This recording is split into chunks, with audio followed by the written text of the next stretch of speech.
சொல்லுக்குள்ள முத நம்ம நெய்வேலி ஆட்சி கேட்கல இந்திரா நகர் வளையும் போது ஒரு சிலை வச்சிருப்பாங்க. என்னன்னு தெரியுமா உங்களுக்கு?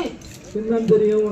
இந்த நெய்வேலியில உருவாக்குனதுக்கு முழு முக்கிய காரணகர்த்தாவா இருந்த நம்ம நேரு சிலை தான் முதல்ல இருக்குது. ஓ, நீங்க நேரு சிலையை தான் பாத்துக்கீங்களா?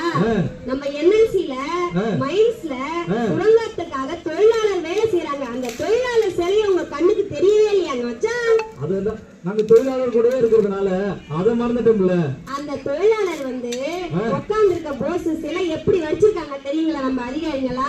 நிச்சயமா அற்புதமா வடிவமைச்சிருக்காங்க. கையில ஒரு புத்தகத்தை வச்சுக்கிட்டு தலைய குனிஞ்சி வாசிக்கிற மாதிரி ஒரு தொழிலாளி, சுரங்க தொழிலாளி உட்கார்ந்து இருக்க மாதிரி சிலைய எதுக்கு வச்சிருக்காங்கன்னு உங்களுக்கு தெரியுமா? சொல்லுங்க மச்சான். இந்த ஊருக்கு என்னை விட அதிகமான விஷயங்களை நீ போக்குவரத்துல நிறைய பாத்துருக்கல. அது நிச்சயமா நீ என்னை விட நீ சொல்றதா நல்லா இருக்கும். சொல்லுங்க.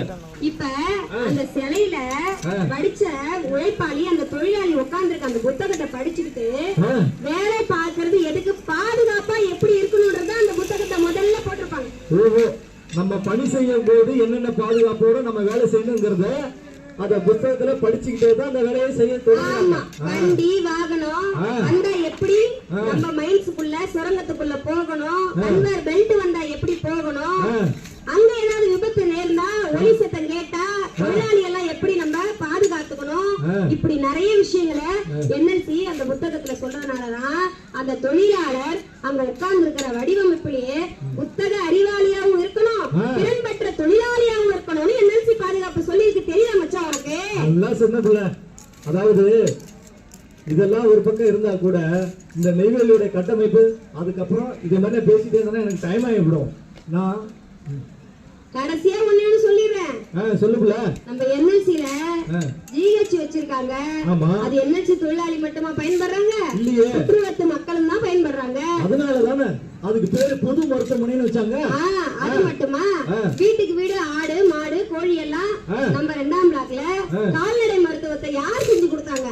என்எல்சி தானே செஞ்சு கொடுத்திருக்காங்க. சுற்றுவட்டத்துல இருக்கிற அத்தனை மக்கள் தான் அதுல பயனடைகிறாங்க. நிச்சயமா இதெல்லாம் பொதுமக்களுக்கு அர்ப்பணிப்பு மனப்பான்மையோட நமது என்எல்சி நிர்வாகம் அழகா செஞ்சு கொடுத்திருக்காங்க. என்எல்சில பாதுகாப்பா உயிர்கள் மட்டும் மனிதர்கள் மட்டும் வாழணும்னு நினைக்கல, கண்டிப்பா கால்நடைகளும் வாழணும்னு நினைக்கிறாங்க. அதாவது அனைத்து ஜீவராசிகளுக்கும் புகலிடம் அது.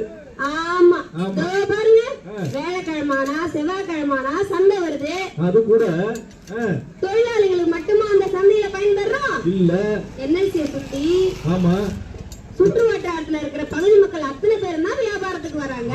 அந்த 18 பட்டி மக்களும் சேர்ந்து இந்த சந்தையை தான் பயன்படுத்துறாங்க.